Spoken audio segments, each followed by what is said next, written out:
Hi, Haunted Family. Welcome back. This episode is Haunted Hospitals Part 2. Had so many good stories from last week, I decided to carry it over for this week. Sit back, enjoy the show, and if you do, don't forget to hit that subscribe button and give me a thumbs up. Story 1. A nurse's work is never done. I was working in a NICU when we had a threat of a tornado.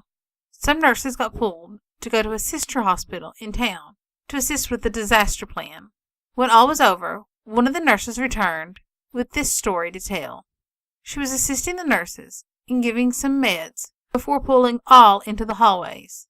Every patient she went to said they had already had their meds from the nice nurse in the white uniform and hat.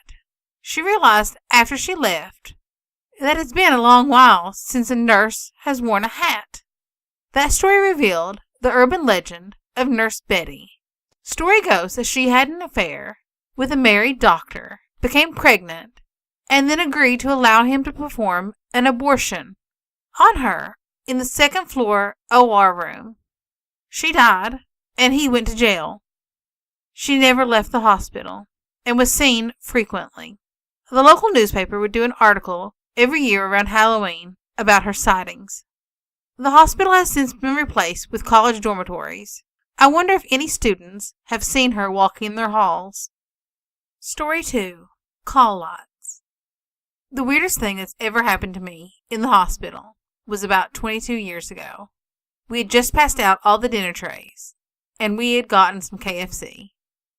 I told the other LVNs and CNAs to go ahead and eat their chicken, and I would watch the call lots.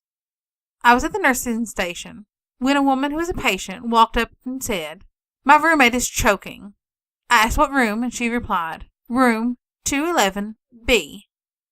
I know I probably rolled my eyes at her because people always come up to us and tell us that somebody's choking, and they really wasn't. I started walking down the long hallway thinking to myself, this woman's really not choking. But I'll walk really fast. Then I thought to myself, what if she is choking? I'd better run. Then I thought, nah, she's probably not choking. I'll just walk fast. When I got halfway down the hallway, I heard, and I don't mean I heard a voice in my head. I heard a man say, "Run." His voice was loud and kind of vibrating to the point it hurt my ears. I didn't even contemplate or question him. It was definitely a man's voice. If it was my own mind talking to myself, wouldn't I hear my own voice? Anyway, I ran into the room and saw this little old lady. I asked her if she could speak, and she shook her head no. So I got behind her in the bed, pushed her body forward so I could give her the Heimlich. Being old, she was a little stiff. So I gave her one Heimlich thrust. Nothing happened. All of a sudden, it seemed like everything went in slow motion. I could see that her earlobe was a shade of light purple. I gave her another ab thrust, and out flew a piece of meat. She was okay, but we moved her to the CCU overnight. She came back to us on the next day. To me, it was not scary at all. If anything, it was comforting. I don't know who it was, but I believe it was a guardian angel, or Jesus, or God. Whoever he was, he told me to run, and if I had been a few seconds late, this little old lady would have probably died. I also had a patient die in 210B.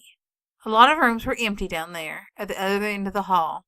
We had already cleaned her up, just waiting for the mortuary to come and pick up her body, and the other bed in the room was empty. I was at the nursing station when the call light went on. Guess whose light it was? It was a little old lady who had just expired's light. I felt dread and talked another nurse into walking down there with me to check the light. We got down there, and sure enough, the light was on, and the little old lady was still expired. I turned the light off. I don't know who or what did that. Maybe it was the same guy who told me to run with the choking lady. One of my coworkers told me when she was working at this really old hospital and had a patient in a back room on a vent. She was sitting nearby and thought she could see something out of the corner of her eye. Then her patient's alarms on the vent started going off like crazy. She went to his bedside, and he had this very frightened look on his face, and was shaking and freaking out. Since he was intubated, she gave him the notepad, and he wrote that a man that looked like a black shadow was hovering over his bed and was trying to get him. She said it was really creepy, because she also thought that she saw something out of the corner of her eye, but didn't really see anything, anybody. Her patient expired the next day. Story 3. The Man. It all began on a winter's night, as I was starting my shift as a security guard for a hospital in Middle Tennessee. As I walked my rounds, making sure all the doors were locked and all was quiet, I entered the receptions area and sat down to drink my coffee. When I looked up to see a man just outside the windows, I saw the figure as he was trying to see inside. As I made my way to the doors and proceeded to go outside to see if I could help him, it was no more than a few seconds to go from where I was seated to the door. He was nowhere to be seen. There was no sound of anyone running off.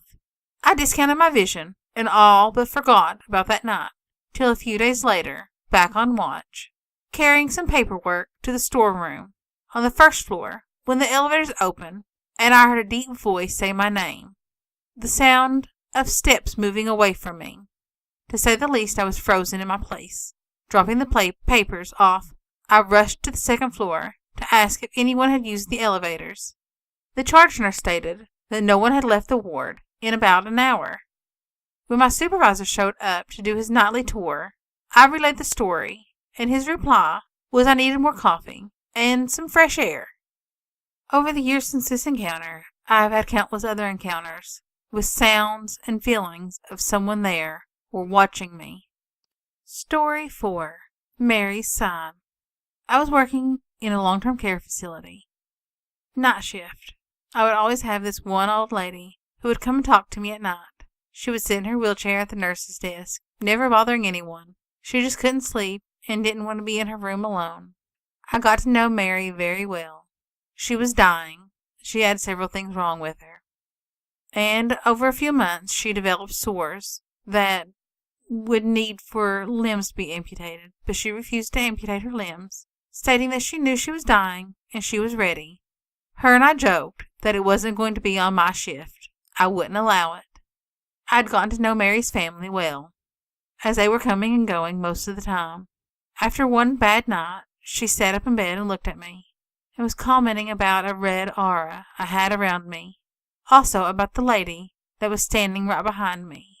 I had my back next to a wall, and can say no one was there.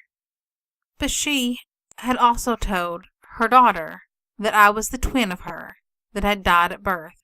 I became part of their family that night. About 3 weeks later, I had just gotten back to work after having been gone for 4 days. I walked into Mary's room, and she lay there dying. She hadn't been awake for 2 days. My adopted sister had stated that she was waiting for me to get back, so she could pass.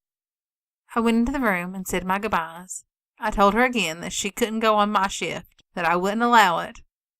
But we had talked during the long nights that when she did pass, she was going to send me a signal to let me know that she had gotten there and that everything was going to be all right. It was kind of like a nighttime joke of us. Later on that same shift, myself and the aides were sitting down, talking, when a call light went off in a room down an empty hall. We went to go check it out. It's spooky at night. There was 5 of us in total, and no light was showing, but it was still going off. All of us looked at each other as we left the room. I sent 2 aides down one hall to do a check, and the other 2 down another hall. They came back to get me, saying that Mary was gone. When I heard this, all the call lights stopped. I was crying and laughing at the same time. I was saddened about her passing, but in my own weird way, I think the call light was her saying that she was where she was supposed to be, and she was going to be all right. Mary was keeping her promise.